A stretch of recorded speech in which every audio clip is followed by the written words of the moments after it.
महाभारत युद्ध से पूर्व श्री कृष्ण ने हनुमान जी और अर्जुन दोनों को द्वारिका नगरी आने का आमंत्रण दिया था। जब दोनों द्वारिका पहुंचे तब श्री कृष्ण ध्यान में लीन थे। तब हनुमान जी और अर्जुन दोनों समुद्र के किनारे उनकी प्रतीक्षा करने लगे। बातों बातों में हनुमान जी को आभास हुआ कि अर्जुन को अपनी धनुर्विद्या का घमंड हो गया है।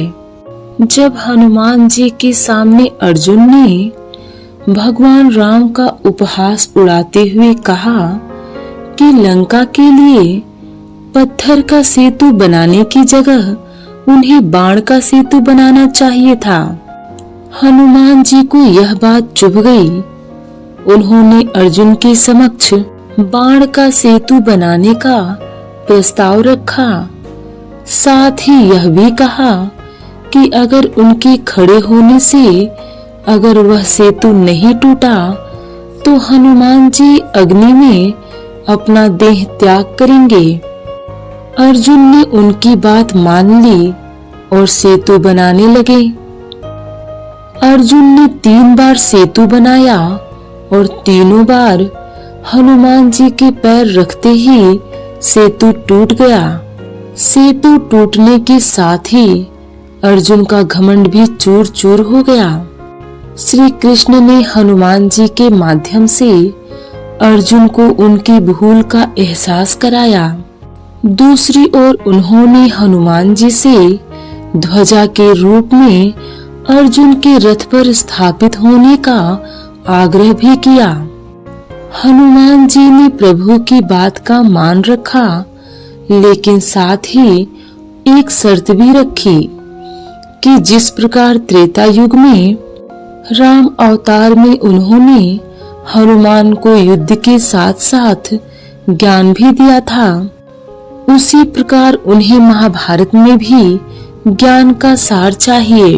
कहते हैं श्री कृष्ण ने गीता का सार अर्जुन की आड़ में हनुमान जी की विनती पर उन्हें सुनाया था। धार्मिक ग्रंथों के अनुसार महाभारत युद्ध में हनुमान जी ध्वजा रूप में 18 दिनों तक अर्जुन के रथ पर थे। कहते हैं कि अर्जुन का रथ तो दिव्य और विस्फोटक बाणों के कारण शुरू में ही ध्वस्त हो जाता, लेकिन हनुमान जी के विराजित होने के कारण अर्जुन और उनका रथ दोनों सुरक्षित रहे। ग्रंथों के अनुसार युद्ध के बाद श्री कृष्ण ने अर्जुन को रथ से उतरने के लिए कहा और खुद भी रथ से दूर चले गए और उनके जाने के बाद हनुमान जी भी वहां से अंतर्ध्यान हो गए। उनके जाते ही 2 पल में ही रथ भयंकर अग्नि की चपेट में आ गया और भस्म हो गया। हनुमान जी तो स्वयं महाबली हनुमान हैं, लेकिन कभी कभी लोगों के मन में यह सवाल आता है कि हनुमान जी के पास महाशक्तिशाली गदा कहां से आई। दरअसल इसके पीछे की कहानी ये है कि बचपन में हनुमान जी जब सूर्य को फल समझकर उसे खाने लगे, तब पूरे संसार को अंधकार से बचाने के लिए भगवान इंद्र ने अपने वज्र से हनुमान जी की ठुड्डी पर प्रहार कर दिया, जिसके बाद वह मूर्छित होकर जमीन पर गिर पड़े। यह देखकर हनुमान जी के पिता वायुदेव ने क्रोधित होकर पूरी पृथ्वी पर वायु के वेग को ही रोक दिया था, जिसके बाद सभी प्राणी तड़पने लगे। तब सभी देवताओं ने वायुदेव से विनती की। उसके बाद वायुदेव ने हनुमान जी को एक बार फिर से ठीक करने को कहा। यह सब होने के बाद नारद जी बजरंग बली को एक पवित्र जल की मदद से होश में ले आए। अपने पुत्र को होश में आता देख वायुदेव ने पृथ्वी पर वायु को फिर से शुरू कर दिया। धरती पर पुनः हवा के संचालन के बाद अनेकों देवताओं ने हनुमान जी को कई तरह के शस्त्र और वरदान दिए, जिसमें से गदा भगवान कुबेर ने उन्हें दी थी। उसके साथ ही भगवान कुबेर ने ये वरदान भी दिया कि वे कभी भी किसी भी युद्ध में परास्त नहीं होंगे।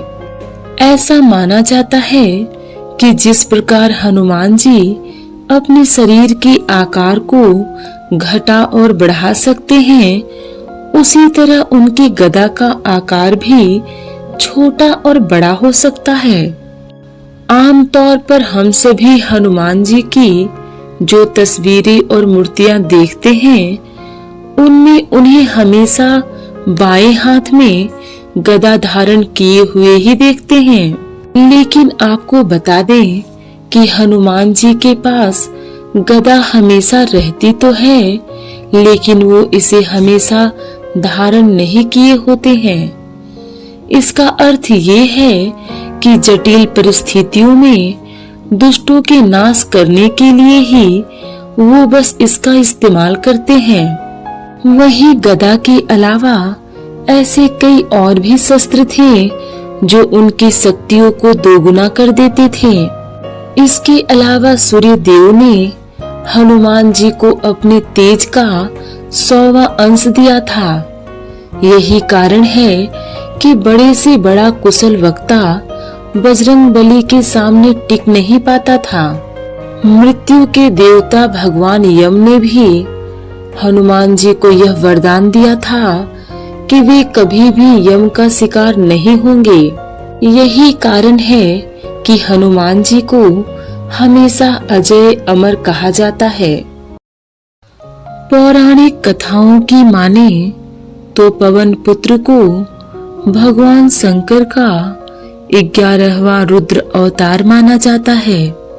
अपने इस अंश अवतार को शिव जी ने किसी भी अस्त्र से न मरने का वरदान दिया था।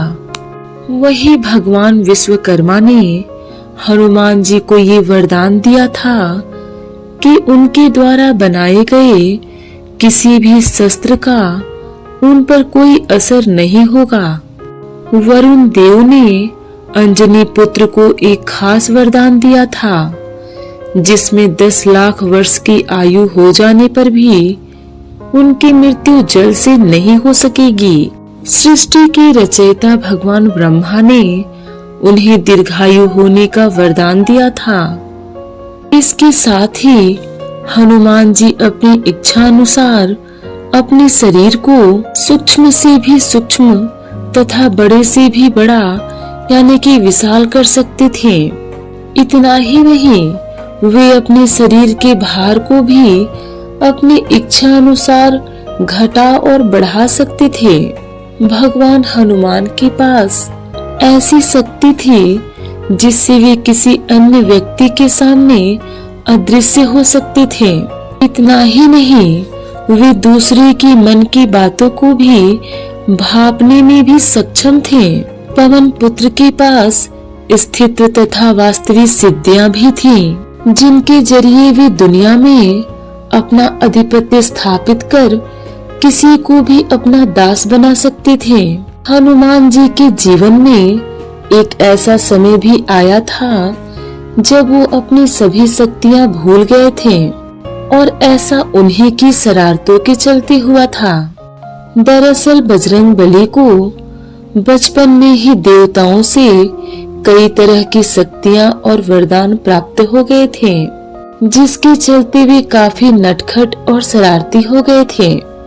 ऋषियों को तंग करना, तपस्वियों को सताना, ये सब उनके खेल का हिस्सा बन चुका था।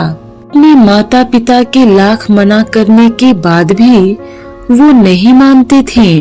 एक बार अंगिरा और भिंग वंश के ऋषि तपस्या कर रहे थे।